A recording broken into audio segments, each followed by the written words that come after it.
but it's taken from the sub-Saharan areas in Africa, where people greet each other in the Ubuntu tradition, Kamai's tradition. His Excellency Pan Sarasak. Wasn't that amazing sharing? It was so moving, he spoke from the heart. But it came alive for me. Why is the preservation of culture so fundamental to a community's continuity? We always think of, shouldn't the future just be different? I ask you to just pause for a little while. The things you treasure most in life have been the things that stood the test of time, isn't it? If technology could replace time with family, we would just carry their photo. We don't need to spend time with them, isn't it? How many of you have family photos in your phone? Yes. How many? I hope so. Especially mom and mom-in-law's photo. Mother-in-law, yeah, very important. But it's not the same as spending time with them. I lost my father in 2018, lost my mother-in-law recently. But it's the essence of what we miss.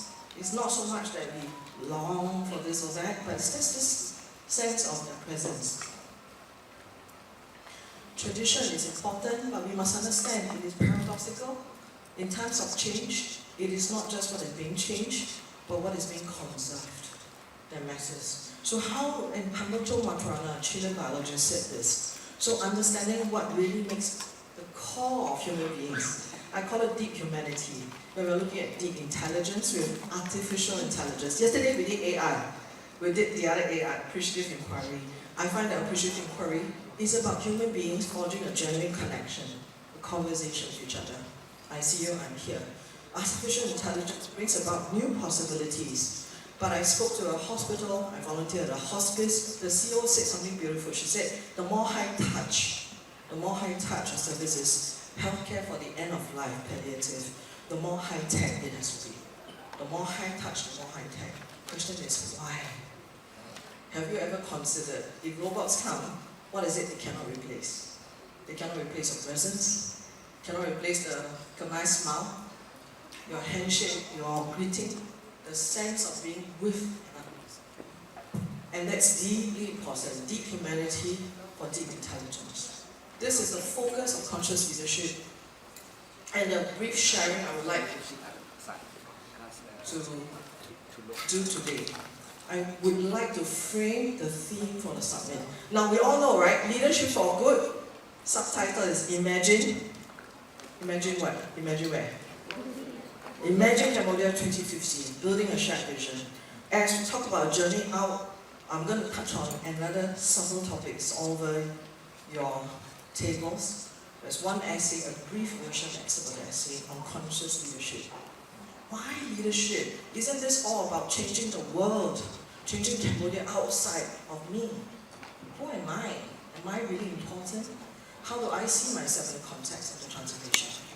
I want to bring an analogy. I'm going to start off with why conscious leadership is embodied in a musical idea, the concept of music. How many of you have heard this singing bowl throughout this summit now and then?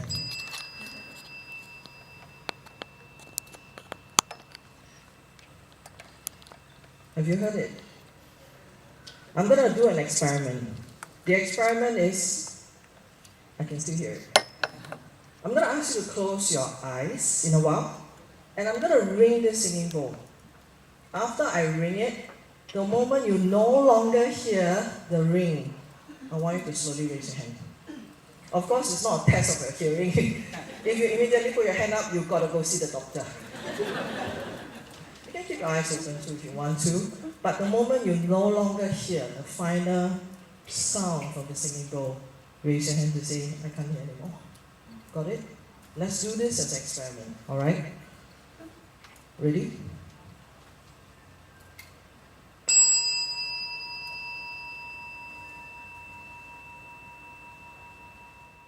Go pick up the laundry. Did you say that? It doesn't exist. We are listening. The child may say, Mommy, I don't know how to handle this exam. Yeah, don't worry. You got tuition. That sound does not exist till I'm present. Leadership is the same. How do we bring our collective consciousness into such a focus? It's like a laser beam, so that the transformation we care deeply about can actually happen. We call this awareness-based transformation. Yes, there's a place for the head. There's a place also for the heart. And there's a place for the gut. A scholar, Otto Scharmer, calls it open mind, open heart, open will. I will go a little bit into it. Why leadership for good?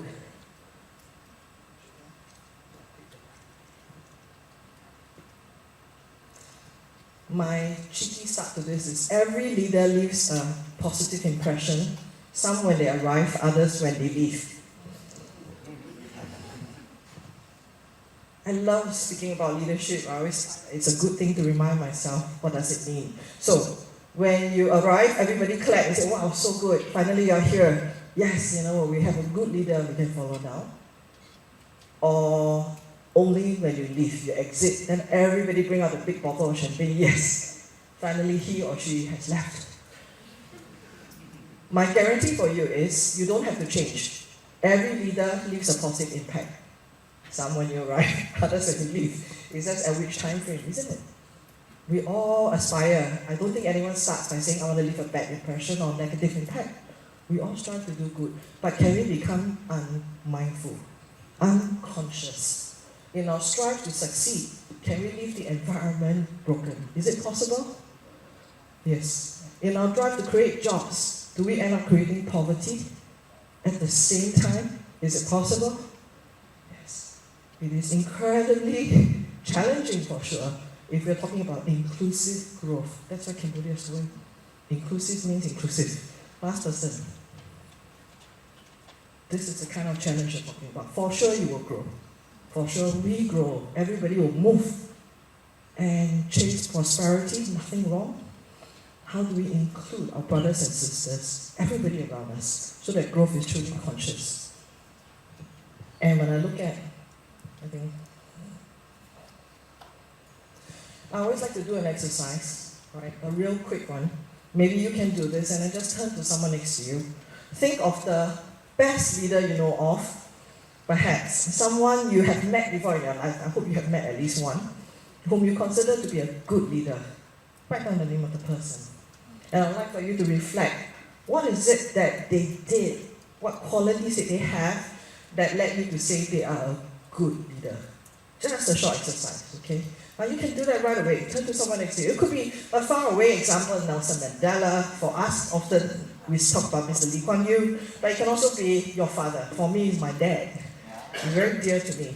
Someone close to home, a good leader. What is it about that person that made you say they're a good leader? Can you just turn to pairs, please, in the interest of time, one person next to you, so that we could have you in this material about what conscious leadership actually means. I'm going to repeat my social experiment. When you don't hear the bell, could you please raise your hand too? And it's a time to complete your sharing. I know you're not done. I'll try again, okay? We're going to try and call time back to focus. When you don't hear the bell anymore. Thank you. Thank you. If you're not done, it means during lunch, you need to talk to this person. Okay, that's it. It's karma. It's karma. Yeah, apparently today, you're supposed to get some wisdom from this wise person sitting next to you. Wisdom doesn't come in age, right? So I'm going to ask the young at heart to welcome the young ones at the tables. Very important. Like Singapore, we tend to be letting the not so young speak first. There's equality of voice. I'm going to come back to this sharing. Why leaders make a difference and how do we become conscious of the impact we leave behind. I won't go into all of this, but part of what I suspect, how many of you talk about how intelligent this leader is? Very intelligent, real expert. How many of you talk about how this person has a certain internal personal mastery? Who this person is? Spirituality, values that you respect. It's likely that you also talk about this person having a way of understanding what's needed in the family could be our mother, maybe a homemaker, but she has this beautiful way of knowing who is sick, who is hungry. Through a touch of her hand is better than a thermometer. You're having a fever. Say, how come? Thermometer say don't have, but 1 hour later fever starts. The mother knows. How come? Because we are always attuning to others. That's why mothers always are in tune. Self-management. Not only are we are aware we are stressed and tired, we manage it. We go for a run, we take a hot bath, we meditate. Why? Because the world is stressful. And you do absorb a lot of it. You've got to have a way to manage yourself. I bet many of the leaders we spoke about are exceptional in relationship management. Agree? They may be very upset, but they have a way. It's not that they're surprised, but they have a way of resolving conflict. Masterful. Because when you have two people together, conflict is natural. It's natural. It's how systems grow resilient. That's how we build resilience. Not because everything is smooth. In tension, we learn to grow. Yes, there's post-traumatic stress disorder, post-war, post-trauma, but there's post-traumatic growth. It is a choice point that we all have to face. Life will happen. How do we grow? Relationship management is key. Right? Reach out and reach in. Some of it may be about technical expertise. You may be surprised. Afterwards, I'll share with you a step. I'm going to divert now from you to the world. How many of you relate to this map? Where do you begin? Right? I downloaded this, and this is a map of connections of all the, maybe our Wi-Fi network. Phnom Penh is here, maybe Siem Reap is here, the connection, right? I don't know. Where do you begin? Everybody has heard of this phrase, right? That we're in a VUCA world. Diego Alagro, CEO of Mercer, had this interesting way of framing. He calls it VUCA with a H. VUCA we heard before, volatile, uncertain, complex, ambiguous. He added a H behind. I like to think it's to the power of H. It's VUC to the power of H, hyperconnectivity. Complexity is moving at a scale faster than the speed of light. There isn't one individual who can understand everything. If we count on information we read, human eyes and mind can be tired very easily. But if I can sense what my group is sensing, 5%, 50, 100, I sense what the country wants. The movement is fast. You understand what I'm saying? But to do that, to go fast, we need to go slow first, which is tune everybody to the same resonance. This is what this process for the summit is about.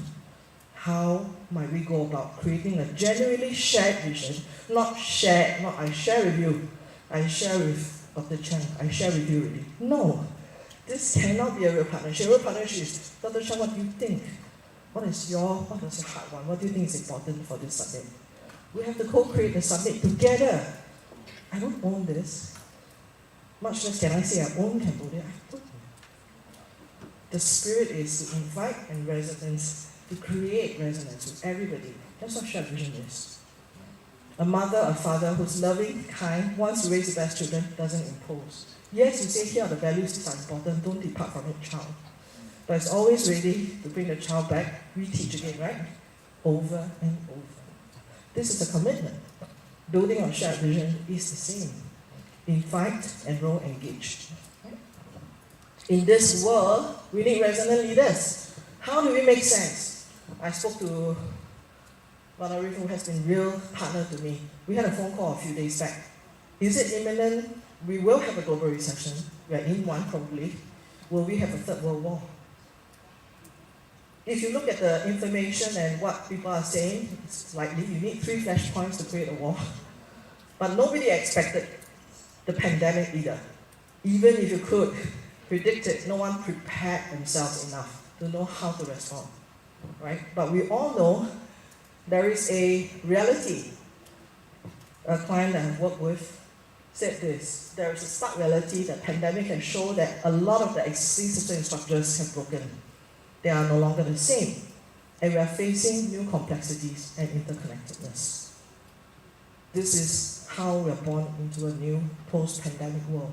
What do we need? We need leaders who are attuned, able to manage themselves by tuning to the system, and are able to direct collective attention to where it is go. What is leadership?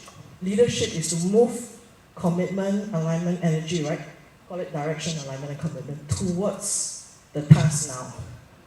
Because people need to know what do I look at now, from time to time to time, right? So the ability to shift attention to the right time, right place, sensing trends, realities, opportunities, is what nurturing leadership looks like. And we do this for the rest of our life. So if you saw many of the exercises for the people, young leaders who were here yesterday, we did all of this. Sense into trends, opportunities, sense into what's inside you, what's wanting to be born, and the social innovations that will be birthed as a result of your effort. But this is what you need to do. If you want to lead, you need to direct attention, resources to where you want it to go. So I want to get into this. Conscious leadership has 4 elements. I'm only going to give you a window view into one because of time, and because this sets up our next segment, which is the panel. We have an amazing panel, and our friends here have been waiting. I would like to, that's the privilege of being able to hear them share their stories of resonance. And how do they do this inside them? Yes, you want to change the world. Where do you begin? With yourself, right? So one of the dimensions of conscious leadership, quick test, so you can take a look at the book. Inside there is a framework that I'll end with rather than start with, but I'll help you look through one of the windows of these 4 dimensions of conscious leadership. Resonant leadership that I spoke about. Resonance is exactly this sound. It means harmony. A sound of harmony. Resonant leaders create shared vision. They are characterized by compassion and caring, and they tend to inspire hope and optimism in people. In a time of despair, people look to leaders. Where leaders say, don't worry, we can do it. The team leaves. If the leader says we're dead, I think this is gone. The people will also perish. This is the time where we say resonance make a difference. So, resonant leaders act compassionately, support the strengths, positive image, and dreams of people. They don't feel that they have to be the only one to come up with it. They also evoke, as I said, feelings of optimism and possibilities. What is the opposite? Opposite is dissonance. That means noise. In the midst of noise, you don't even know which frequency to focus on, right? You just go like, this is so messy, this is so messy. How many of you felt that way within the first 2 months of the pandemic and the lockdown? A sense of overwhelm. I don't know what happened here, but in Singapore, we ran out of toilet paper. Crazy. We ran out of spaghetti as well. And spaghetti sauce, right? We were like, whoa, there's no more food supply. I have no idea why the obsession with toilet paper. I'm so sorry. Yeah, I apologize on behalf of Singaporeans if we end up buying up everything, but just that fear, no more eggs, right? It's normal, human beings react, right? During times of crisis. Dissonance, it means noise, we feel emotionally out of sync. But it took us a while. About maybe 1 month in, we realized pandemic is going to be here for a while. Suddenly we all looked up, what did we do? We tried to donate supplies. I think we all do that. Which hospital needs help? Which community needs help? Do you also do that? I'm sure you did, 100%, otherwise you can't tell the truth. You need to see who else needs help. So how do we develop that instinct?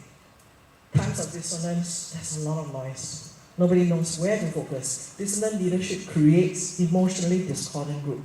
Conflict becomes a characteristic. And what is that? It produces a culture. If your organization culture is characterized by dissonance, you cannot have high performance. I'm a performance coach, I'm a leadership coach, so that's always my interest. How do I make sure leaders can move towards resonance and flourish? Because the default is they get so stressed, they underperform. How do they underperform? They can no longer be resonant. So, musicians will tell you, tune your instrument frequently. This is the stuff. My engineer friends and husband will tell me, impact of leaders is they cancel each other out if it's all dissonance. When 2 frequencies cannot match, you get noise, right? But when the 2 frequencies are in sync, you create amplification immediately. And that's the image we're going for. We tend to judge ourselves by our intention. If I mean well, definitely the thing that happened will be well. Not true. We may judge ourselves by our intentions, but the system speaks. Like I say, sometimes after relief, by the impact. Conscious leaders reflect on their impact. Of course we make mistakes, but they're able to go back and say, I'm so sorry. I might have caused a difficulty. Let's talk. Because there's clearly a different outcome. Clearly you have an answer. I don't. That's what leadership looks like on a daily practice. To notice the impact you're having. My partner always say conscience. Yesterday, His Excellency Soksabana said, conscience is an important thermometer. Conscience determines action. It was His Excellency Humani. He cited Humani saying that. So, okay, remember that. Conscience determines action, His Excellency Humani. Really remember that, right? And I said that's exactly it. Yeah. Let me give you stats. Since we're talking about analytics, right? I'll move into this because I have a whole room filled with usually doctors, engineers, people who are very, very well educated in STEM and in all practices in life. And they ask me, cannot be. Leadership must be about the smartest person in the room should be the leader. So Google, as we know, Google is alternate universe. They get talked about all the time. This time they didn't talk about Google, what made Google great for employees. They want to do a study. If Google employees feel so happy, the bosses must be pretty good, right? Let's try and sort out, is it because of technical skills or because of emotional intelligence? Human skills. Technology or human? Which one won? After they trawl the data with Google Analytics, guess what they found? The top 8 reasons for Google managers' success or their impact, only one has something to do with technical skills. In New York Times article revealed, it turns out technical expertise is the least important, Laszlo Bob said. It is important, but pales in comparison. It is most important to make connection and being accessible, available to other people. So what were the items? Be a good coach, empower your team, don't micromanage, be interested in people's success and well-being, be productive and results-oriented, be a good communicator, help your employees with development, have a clear vision. It's never about you. It's always about come with me, do the vision. This is undergirded by research after research. I'm huge on evidence-based leadership development. Because I can come up with Jacqueline Wong's favorite theory of leadership. That's not very interesting to you. Neither is it very predictable. In science, our practice is what is the evidence of what leads to high performance sustainably.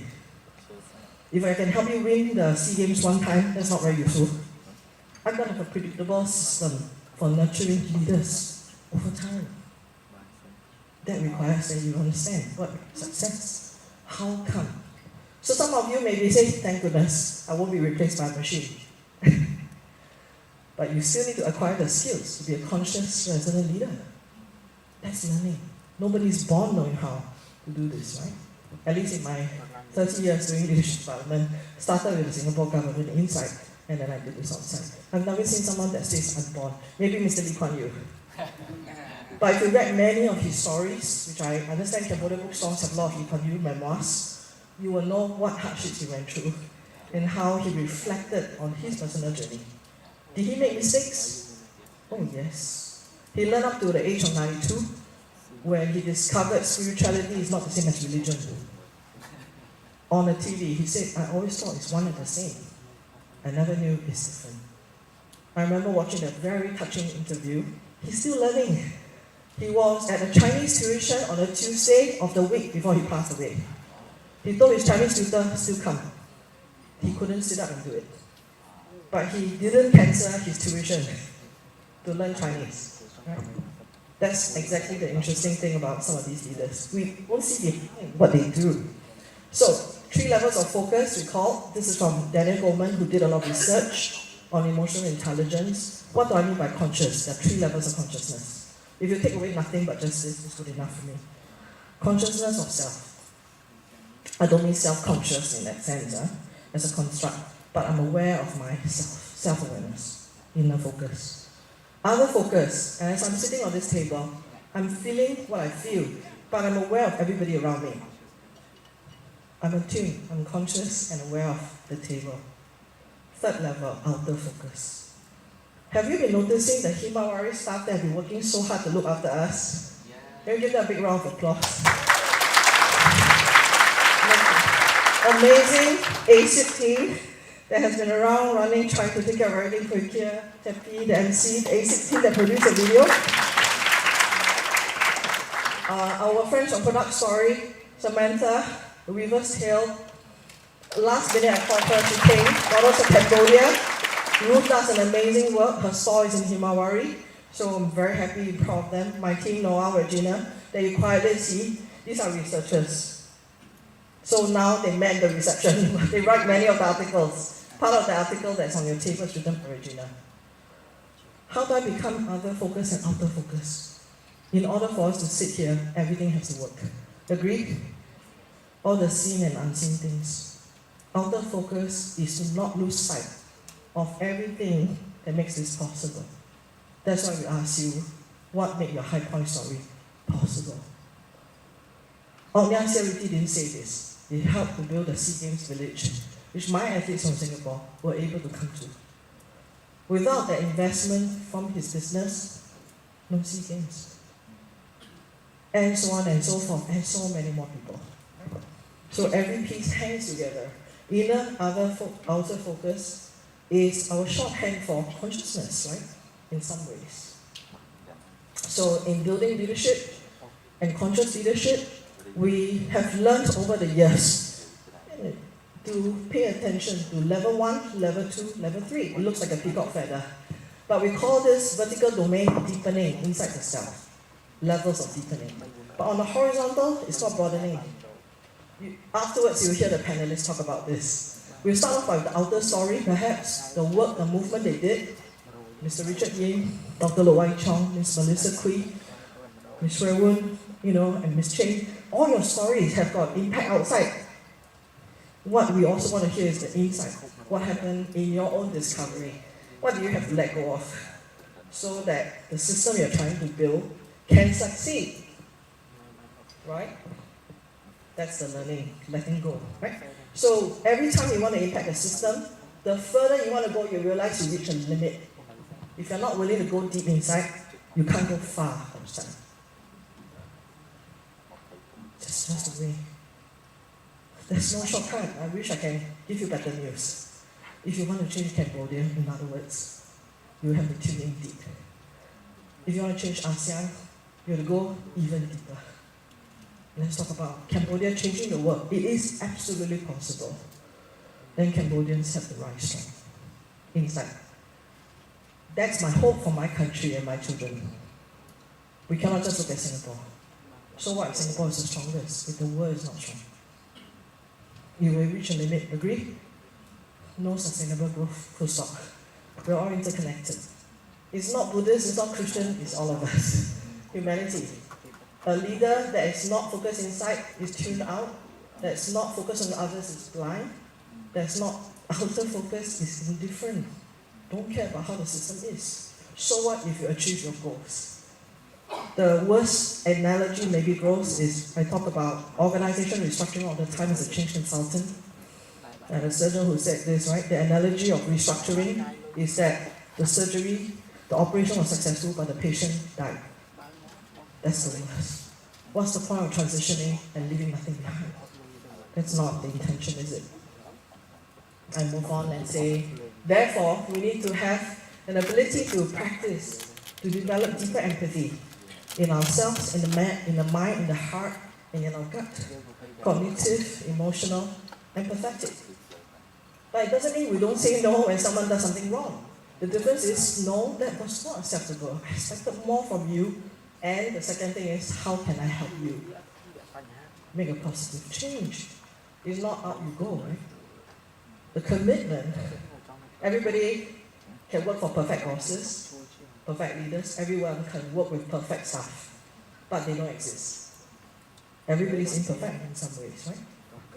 So, point about emotional intelligence as one dimension into conscious leadership. I'll wrap up here. Emotional intelligence is about the intelligent use of the emotions. So many of us who are educated technically, I think that's fantastic, but don't lose that humanity, right? Emotional intelligence is understanding all these triple levels of energy that we have to deal with. Summing it in the book, there is a model of conscious leadership that you can look at, and you can visit the different dimensions. Yesterday, Ambassador spoke about this, and Dr. Chung and I had put up an article in the Khmer Times that has this, and we can drop that into a Telegram channel. That's an incentive for you to go to the channel. We'll share with you the write-up. It's inextricably linked, I believe, to the vision that you're trying to build. It will require servant leadership in the inner core. It requires resonant leadership that I spoke about, so that we are mindful of the impact on people and culture. It requires systems leadership to think across time and space, way after we're gone, even 2100, right? And engagement, a genuine interest in other people. So I just want to sum up by saying, and all these other materials, with one last image. I notice everywhere I go there's a beautiful lotus, and it's a symbol that I love very much myself. And this is the quote that Juga said yesterday, and I think it's really the heart of what makes leadership for me. The essential task of leadership is to create an alignment of strength so strong it makes our systems' weaknesses irrelevant. It gives me great pleasure to welcome my friends and new friends who are going to illustrate exactly the point. How they brought together a system, a collection of different strengths into a collective impact in their respective areas of their work and in their life. So I'm going to hand off back to Juga, who will now tee off. Thank you, Jack. Thank you.